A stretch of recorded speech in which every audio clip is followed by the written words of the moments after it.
you're about to witness a first in television history. Behind me are two satellite vans. We've got Derek and Phil, myself, and the most haunted crew. We are on the hunt for the ghost of Dick Turpin.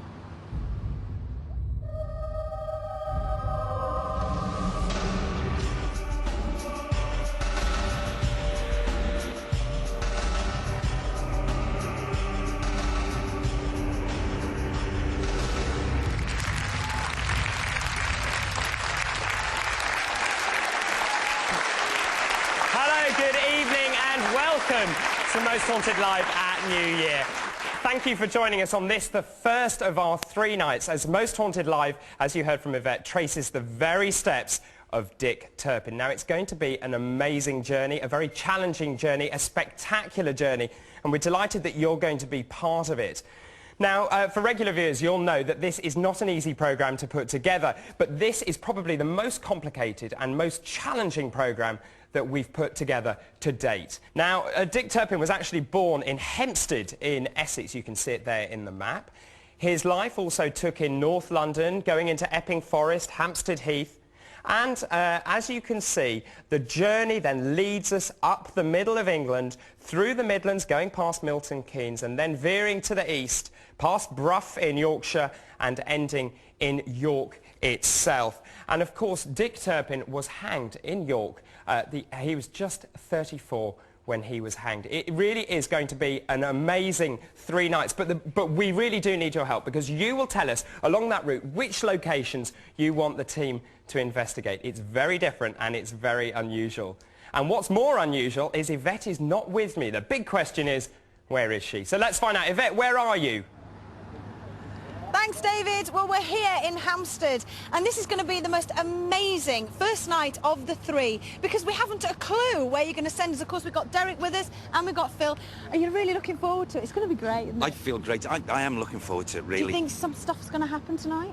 Absolutely, more than ever. Oh, good. Absolutely. What about you, Phil? Yeah, it's going to be a good one. Yeah? Looking forward to it. We're ready to go. Of course, you know, we can't do this without... We've got all the technical equipment with us. We've got 2 satellite vans. We are truly on the road. This is a first for me, and it's a first for the Most Haunted Live crew.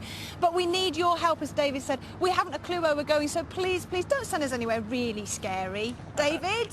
Thanks, Yvette. She really has no idea where you're going to send her. And of course, the Most Haunted Live regulars wouldn't be complete without Matthew Smith, parapsychologist from Liverpool Hope University. Good evening to you. Very glad to be here. Now, at Halloween, we left you in a state of somewhat scepticism. Well, I think I still am very sceptical, but as ever, I'm willing to be convinced. Maybe my threshold of willing to be convinced is higher than most people's, but again, we're on a good story tonight, so fingers crossed. And what might convince you over the 3 nights? Well, I'm always interested to hear what people's different experiences, and if you get lots of experiences which are the same, that lends some kind of support to it. But, you know, really it'd be very nice if you capture something on video that ruled out the possibility of hoaxing or other explanations, but maybe I'm wishing for too much there. Maybe, but we shall see. A great story over 3 nights. Thank you for being here, Matthew. And of course, the team wouldn't be complete without Richard Felix, historian, Most Haunted Live historian. But tonight he's also joined by Richard Jones, another historian, and also an expert on Dick Turpin. Now, Richard, you've kind of got a much bigger area this time. You've actually got a history headquarters. Why? Well, I've got my own history hub. We've got 3 nights, and I can't take it all in myself. I've got a certain amount of knowledge, but I need help. I need help, certainly from Richard, who's an expert on Dick Turpin. And we've got books, we've got maps, calendars of prisoners, executions, artefacts, everything that we need to help us when Derek comes up with things tonight. Because it's very important that historically we're as accurate as possible. Yeah, that's especially me. I'm a seeker, and I want to prove these things beyond all doubt, and we've got all this stuff to help us tonight. Well, let's ask the other Richard, an expert in Dick Turpin. Yvette, Derek and the rest of the team looking very cold and miserable on Hampstead Heath. Are they in the right place?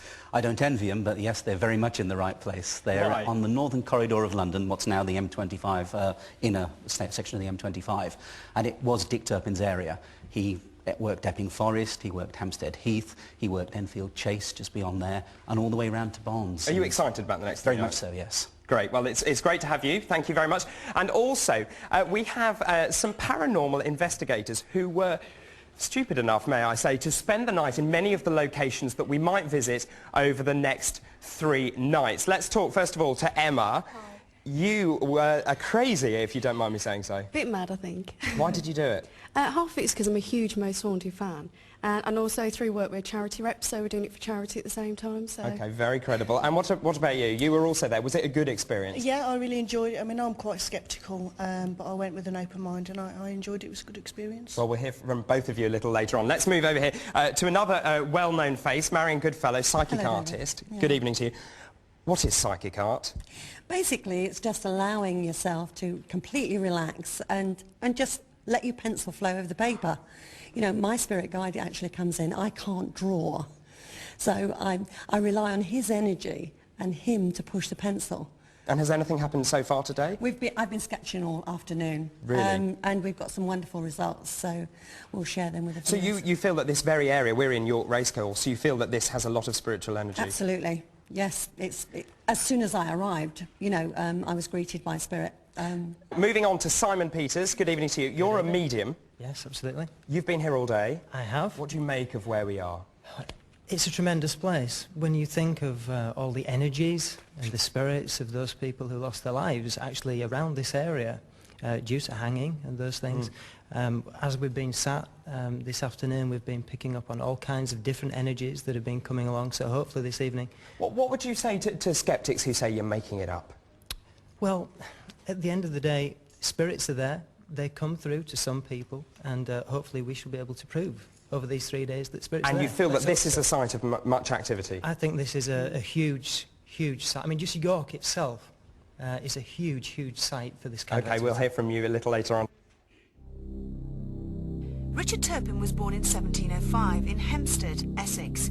He became a butcher's boy in London, but turned to a life of petty crime, stealing cattle and horses.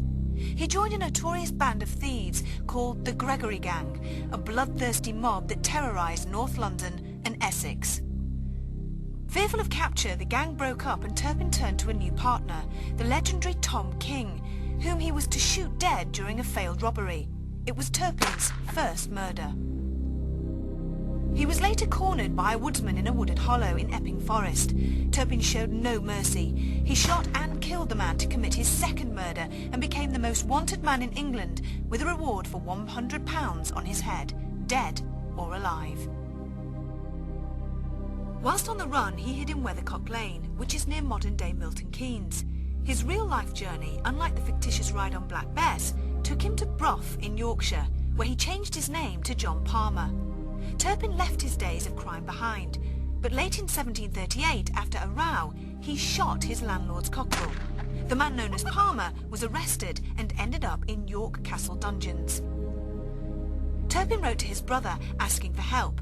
Too mean to pay the postage, the letter was intercepted by Turpin's old schoolmaster, who raised the alarm. John Palmer was in fact the notorious Richard Turpin. Some 6 months after his original arrest, and wearing a specially made white suit, Turpin was paraded on a horse-drawn cart through the streets of York. Perhaps the legend of Dick Turpin, the romantic and colourful character who made women swoon and men privately envious, began on this trip to the gallows.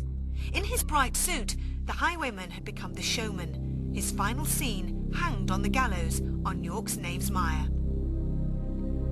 His body was buried in St George's graveyard in quicklime to foil grave robbers.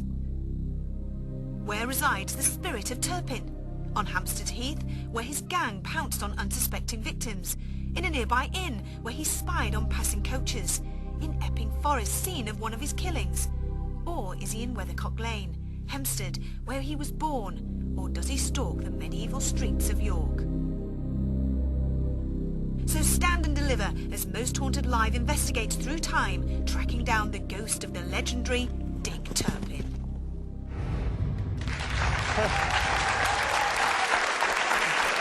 Already, faxes coming in. Let me just show you this one, which has been sent to us from Lou in Strathawen. Thank you. Now, Marion, I know that you have already seen this. I'm going to run over to you very quickly.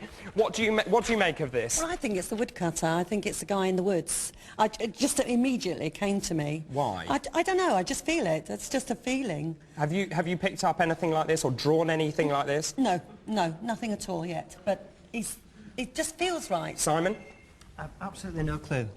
To be fair, absolutely no clue whatsoever at this time. time. Well, let's see if someone can corroborate that. Let me leave you for the minute. It's about time the history boys did some work. So have a look at that. Have a look through your history books. See if you can give us a name or whether that ties in with Dick Turpin, the journey. Come on, Richard. I know you like a challenge. Right, let's go back to Matthew Smith.